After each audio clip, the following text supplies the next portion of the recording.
Welcome to the Deep Dive. We're here to cut through the noise, give you that shortcut to being truly well-informed. And today, we're tackling a concept, well, one we all think we know, compassion. But what if it's much deeper than just feeling sorry for someone, or even just helping out? What if it's actually this profound pathway, a way to connect, to understand, something that can really reshape how you see the world? So this deep dive is all about that, exploring compassion, what it really means, and crucially, how it's different from things we often confuse it with, like, say, kindness or pity. We're drawing on some pretty deep philosophical discussions, ancient wisdom really, that unpack layers of meaning in these familiar ideas. Our mission: unpack those layers, hopefully give you a few aha moments, and maybe offer a fresh lens on human connection. Okay, let's dig in. Right, so to really get to the heart of true compassion, maybe we should start by separating it from something often used interchangeably. Kindness. Our sources talk about cheese, that's kindness, and rachamim for compassion. They sound similar, but the thinking behind them is, well, fundamentally different. That's exactly right. Kindness, or cheese, it really originates from the giver. It's their inherent desire, this internal drive, to do good, to bestow some benefit. It's almost like a law of goodness acting through them.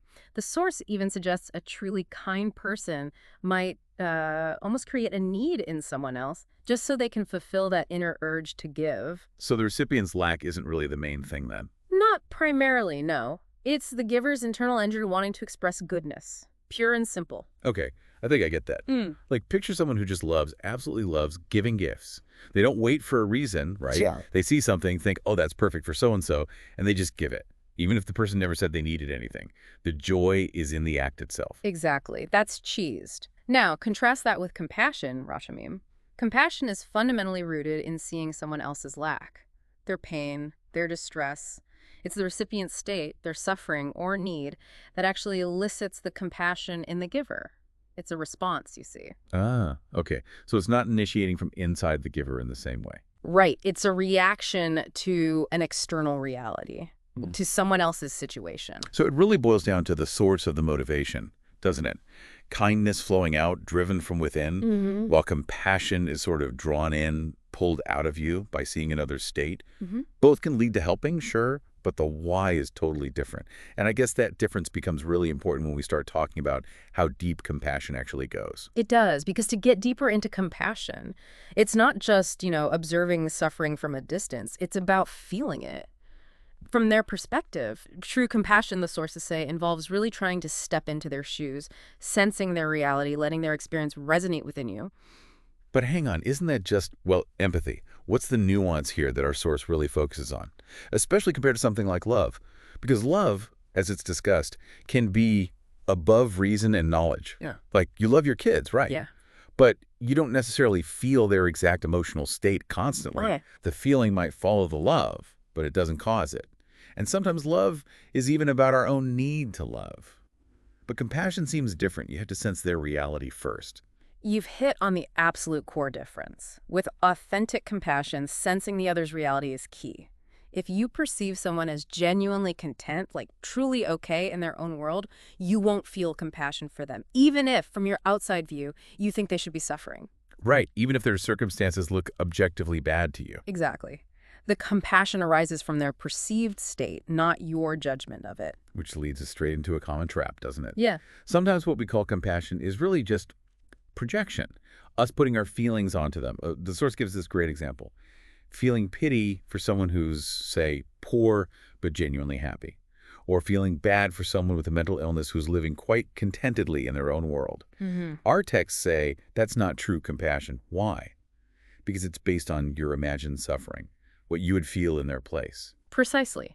You're feeling sorry based on your assumptions, your framework, not their actual lived experience. It's feeling for them based on your ideas. Instead of feeling with them based on their reality. Wow. It's subtle, but huge. It is. True compassion is feeling what the other person feels, or at least genuinely trying to grasp it, not just substituting your own potential feelings. It changes everything. Okay, so if true compassion requires this deep dive into someone else's reality, it really forces us to acknowledge something profound, doesn't it? Yeah. That everyone's inner world, their thoughts, feelings, reactions, is incredibly unique, What rocks one person's world might barely make a ripple for someone else. Absolutely. And it makes understanding people incredibly challenging. We often, maybe without even realizing it, project our own stuff onto them. Think about a parent giving a gift. Sometimes it's based on what they would love or what they think is valuable, right? And it totally misses the mark for the child. Oh yeah, definitely seen that happen. Or consider something like workplace rules. A strict 7 a.m. start time. For one person, that's fine, maybe even good structure. For another, it feels totally oppressive, like it crushes their spirit. Or you hear it all the time. Someone's really upset about something and another person just goes, what's the big deal? Exactly. They just can't grasp that the other person is wired differently, that the small thing feels huge to them. It's a failure to recognize that unique internal landscape. It's so easy to do, though, Yeah. to assume everyone processes things like we do. How do these wisdom traditions suggest we get past that? How do we avoid just projecting? Well, the key thing is realizing that understanding someone's perspective doesn't mean you have to agree with it or change your own views, even. It just means trying to comprehend why they think or feel the way they do. Is it their innate nature? Do they have different information? Are biases playing a role? You're trying to grasp their starting point. Our source talks about becoming an inner person, someone who works on self-awareness, on seeing past their own filters to genuinely try and understand the other. It reminds me of those ancient disputes in the texts, like Korah challenging Moses. The real work isn't just saying Korah was wrong. Right. It's trying to understand why Korah felt he was right. What was his internal logic, even if it led him astray? It's that effort to bridge the understanding gap. Exactly. And look, it's a lifelong journey. Our source is clear. You can never fully step into someone else's shoes. It's impossible. But the effort to do so, that constant striving to understand, that's central to developing true compassion. So many conflicts, big and small, just stem from not getting the other person's starting point. Okay, so this effort to understand is crucial. And it leads into these stages of compassion you mentioned earlier. Yes, exactly. Our texts lay out 3 sort of essential stages for developing true compassion.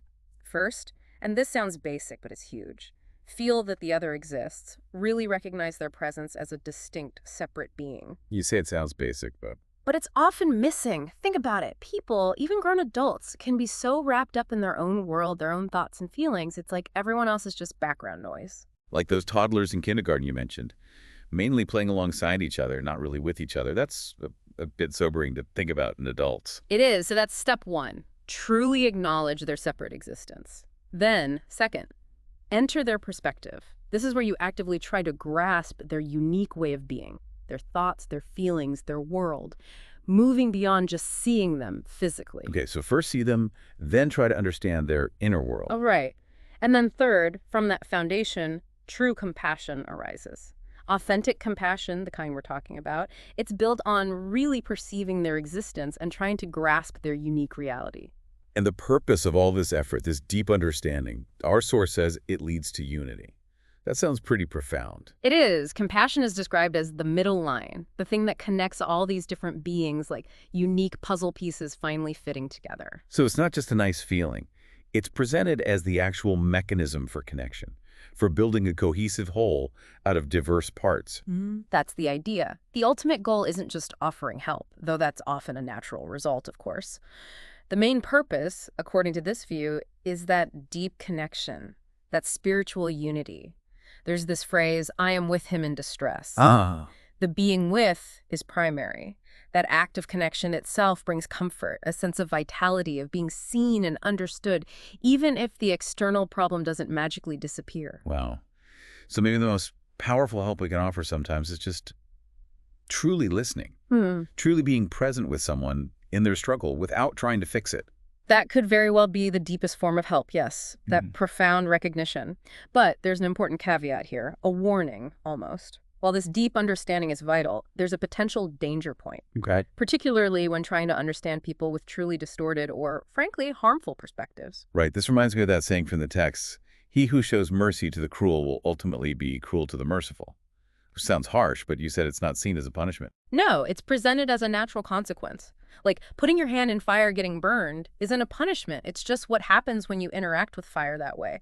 By deeply immersing yourself in the mindset of someone truly cruel, trying to understand them from the inside out, you risk getting entangled. You risk being influenced by, connected to, that very cruelty. It's like a spiritual contagion. So there's a boundary then. Yeah. This deep work of understanding, of trying to step into someone's shoes, it primarily applies to people who are essentially good, but just think or feel differently than you do. That seems to be the implication, yes. Engaging deeply with fundamentally wicked or corrupt mindsets, especially without significant spiritual or internal grounding, it carries real risk. What kind of risk? What are those safeguards? Well, the text used these powerful images, like holy figures taking ritual baths even after doing good deeds in the mundane world. Why? To cleanse themselves, to shed external influences that might cling. The deeper you go into that true compassionate connection we talked about, the more vulnerable you potentially are if the other person's reality is fundamentally twisted or harmful. It's about protecting your own core. Okay, that's a really important clarification. So it's not about understanding everyone to the deepest possible level, but focusing that effort where it fosters connection, not corruption. Which brings us back, I think, to the core message of this whole deep dive, that our journey as humans involve constantly trying to expand our perspective, moving beyond just ourselves and our immediate bubble. Absolutely. There's this powerful idea in the source. Man was created only to benefit others, and that benefit isn't just material aid. It implies adopting a wider view, an inclusive perspective, not a narrow, self-serving one. It's about consciously working to overcome that innate self-absorption we discussed, that sort of default toddler mode, and really recognizing the existence and validity of all these other perspectives around us. So the challenge for you listening now is maybe to ask yourself, are you staying mostly in your comfort zone, surrounded by people and ideas that feel familiar? Or are you actively making the effort to understand others, even people whose views or lifestyles seem completely alien to yours? Keeping in mind, of course, that crucial danger zone boundary we just talked about. And remember, this isn't about changing who you are or abandoning your core values. Not at all. It's about cultivating a kind of openness, an intellectual and emotional spaciousness, maybe, to genuinely experience and try to understand different minds, different ways of being, that expansion of perspective, that ability to forge true connections. That's the ultimate expression and maybe the ultimate purpose of real compassion. It's what potentially unites us. So wrapping up, what we've really unpacked today is that true compassion. It's way more than just feeling sorry for someone or even being kind in a general way. It's a deep, unifying connection. And it comes from the hard work of genuinely trying to feel and understand another person's unique reality, their inner world, even when it's wildly different from our own. So here's a thought to leave you with. If our real purpose here is to expand our capacity for connection, for unity, how might consciously practicing this deeper, more challenging form of compassion actually change things? How might it transform your relationships, your community? Even just your own understanding of the complex world around you. Maybe just think about one small step you could take today. One conversation where you really try, to enter someone else's perspective. Without judgment, just listen, see what happens.